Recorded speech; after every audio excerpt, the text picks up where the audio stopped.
শেখ হাসিনার ফেসিবাদের রাজনীতির পতন হয়েছে, কিন্তু শেখ হাসিনা বাংলাদেশের রাজনীতি আর ফিরবে না। কিন্তু শেখ হাসিনা সিন্ড্রোম যেন না ফিরে, আমরা যেন শেখ হাসিনা না হয়ে উঠি, এটা বিরোধী দল, সরকারি দল, অন্য কোনো পক্ষ, সেটার দিকে আমাদের সজাগ দৃষ্টি রাখতে হবে। কারণ হচ্ছে কি, ধরেন আমাদের ন্যাশনাল বিল্ডিংয়ের অনেক জায়গা রয়েছে, ওই যেটা বলছে ফুয়াদ ভাই জেন্টলম্যান এগ্রিমেন্ট, সেই জেন্টলম্যান এগ্রিমেন্টের জায়গায় আমাদের অনেক স্কোপ রয়েছে, সেগুলোকে বাদ দিয়ে আমরা এইসব অহেতুক বিষয়গুলো নিয়ে আলোচনা করতে চাই না। এবং আমরা মনে করি যে ধরেন 56 বছরে আমরা যে সব, এখানে টাইম নেই, ডেটা দিয়ে বলতে পারতাম। তো এই প্রশ্নে একটু ডেটা দেন বা পর্যালোচনা করেন যে আপনি বলছিলেন যে এনসিপি নতুন বন্দোবস্তে ঠিক আছে কিনা, আলাউদ্দিন মোহাম্মদ ভাই বলছে তো ঠিক আছে তারা। না, দেখুন, আপনার রাজনৈতিক মোটর কি, আপনার রাজনৈতিক মোটরকে যদি আপনি ইস্টাবলিশ না করতে পারেন, নতুন বন্দোবস্তের রাজনীতি কিন্তু বিএনপি বলে না, জামাতও বলে না, কেউ বলে না, ওনারাই বলছে। সুতরাং ওনাকে এটা ইস্টাবলিশ করতে হবে। আপনি দেখেন, আমি একটা উদাহরণ দিয়ে শেষ করি। বেগম জিয়া যখন 5 আগস্টের পরে উনি জীবিত, যতদিন জীবিত ছিলেন, উনি একটা কথা বলেন নাই শেখ হাসিনার বিরুদ্ধে, তারেক রহমানও কোনোদিন বলেন নাই।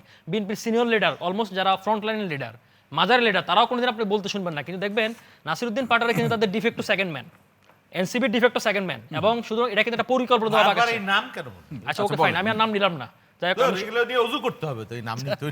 বলেন ডাক্তার রাকিব, বলেন। আমি শর্ট করে বললাম, নাসিরউদ্দিন পাটোয়ারি না বলে নাপা বললাম। যাই হোক, এটা এখন হচ্ছে আমরা চাই না যে আমরা এই টেন্ডেন্সি থেকে বেরোতে চাই, এবং আমরা মনে করি যে আগামীতে যেন কোনো হাসিনা সিনড্রোম কারোর মধ্যে না আসুক।